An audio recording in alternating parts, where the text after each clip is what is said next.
সেদিন ডক্টর ইউনুসের সাথে ছবি তোলার জন্য লাইনে দাঁড়াতে হয়েছিল স্বয়ং মেসিকেও। ডক্টর মোহাম্মদ ইউনুসকে তাদের ক্লাবে একটিবার নেওয়ার জন্য উঠে পড়ে লেগেছিল বার্সেলোনা। বাংলাদেশকে গর্ব করার মতো এক মুহূর্ত উপহার দেওয়া এই নোবেলজয়ী বাংলাদেশিকে কাছে পেয়ে নিজেদের গর্বিত বলেছিল বিশ্ব ফুটবলের অন্যতম সেরা ক্লাব এফসি বার্সেলোনা। শান্তিতে নোবেলজয়ী ডক্টর মোহাম্মদ ইউনুসের খ্যাতি গোটা বিশ্ব জুড়ে। মেসির সাবেক ক্লাব থেকে শুরু করে অলিম্পিক সবখানেতেই তিনি বাংলাদেশের নাম উজ্জ্বল করেছেন। 2016 সালে ডক্টর ইউনুসকে বার্সেলোনায় আমন্ত্রণ জানানো হয়। ক্রীড়া জগতের জনপ্রিয়তাকে কাজে লাগিয়ে সামাজিক ব্যবসার মাধ্যমে সামাজিক রূপান্তরের লক্ষ্যে বহুদিন ধরেই কাজ করছিলেন দেশের একমাত্র নোবেলজয়ী ডক্টর ইউনুস। সে লক্ষ্যেই 2016 সালে তার রচিত এ ওয়ার্ল্ড অব 30 শীর্ষক বইয়ের স্প্যানিশ ভাষার সংস্করণের উদ্বোধন করা হয় বার্সেলোনায়। আর এই বইয়ের মোড়ক উন্মোচন করা হয়েছে বিশ্বখ্যাত ক্লাব বার্সেলোনার ক্যাম্প ন্যু স্টেডিয়ামে। তখনকার একটি ভিডিওতে দেখা যায় তিনি নিজের নাম সংবলিত বার্সেলোনার একটি জার্সি ধরে আছেন, অন্যদিকে মেসি ধরে আছেন ডক্টর ইউনুসের লেখা বইটির একটি স্প্যানিশ সংস্করণ। বার্সেলোনার অফিসিয়াল পেজে এ নিয়ে একটি ভিডিও পোস্ট করা হয়, যেখানে ডক্টর ইউনুস তার বই এফসি বার্সেলোনায় সফরের লক্ষ্য এবং উদ্দেশ্য নিয়ে কথা বলেছেন। তিনি সেখানে বলেন, বাংলাদেশের প্রায় সবাই বার্সাকে ভালোবাসে, আমিও সেই সম্প্রদায়ের একটি অংশ।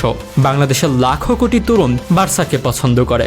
মূলত আমি তাদের মুখপাত্র হয়েই এখানে এসেছি। আমি যে এখানে এসেছি এজন্যই এখন আমি তাদের কাছে নায়ক হয়ে গেছি। হয়তো তারা সবাই বার্সার খেলা উপভোগ করে, ক্লাবের খেলোয়াড়দের ভালোবাসে এবং তাদের নিজেদের নায়ক বলে মনে করে। স্পেন যাওয়ার ঠিক একদিন আগেই জার্মানির বার্লিনে গিয়েছিলেন গ্রামীণ ব্যাংকের প্রতিষ্ঠাতা ইউনুস।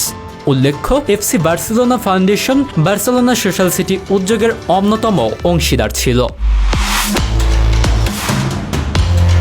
ডক্টর ইউনুস তাদের জানান, হাজার হাজার কিলোমিটার দূরের এই ক্লাবটিকে বাংলাদেশের মানুষ কতটা ভালোবাসে। তবে ইউনুস স্বীকার করেছেন, বার্সার বেশিরভাগ খেলোয়াড়ের নাম তিনি জানেন না। 2006 সালে শান্তিতে নোবেল জেতা ক্ষুদ্র ঋণের জনককে স্বাগত জানাতে উপস্থিত ছিলেন বার্সার সহসভাপতি জর্ডি কার্দোনার, ক্লাব পরিচালক ডিডাক লি এবং এফসি বার্সেলোনা ফাউন্ডেশনের পৃষ্ঠপোষক রেমন গারিগা। কার্দোনার বলেছেন, অধ্যাপক ইউনুসের মতো একজন মানুষকে পেয়ে আমরা সম্মানিত বোধ করছি, যিনি মানবতা ও সমাজের প্রয়োজনে এত কিছু করেছেন। আমাদের মতো ক্লাবের ব্যাপারে তিনি যে আগ্রহ দেখিয়েছেন এটা আমাদের জন্য গর্বের। একজন নোবেলজয়ী আমাদের ক্লাবের দর্শন, ক্লাবের চেয়ে বড় কিছুকে তুলে ধরছেন, এটাও অনেক বড় ব্যাপার। বার্সার একটি জার্সিও উপহার পান ডক্টর ইউনুস। প্রফেসর ইউনুস লেখা জার্সি পরে নিজের অনুভূতি প্রকাশ করেন এই নোবেলজয়ী। আর এবার সে ডক্টর ইউনুসই ভিন্ন এক কারণে আলোচনায়। সাবেক প্রধানমন্ত্রী শেখ হাসিনার পদত্যাগের পর অন্তর্বর্তীকালীন সরকারের প্রধান উপদেষ্টা হিসেবে তাকে চায় বৈষম্য বিরোধী ছাত্র আন্দোলন।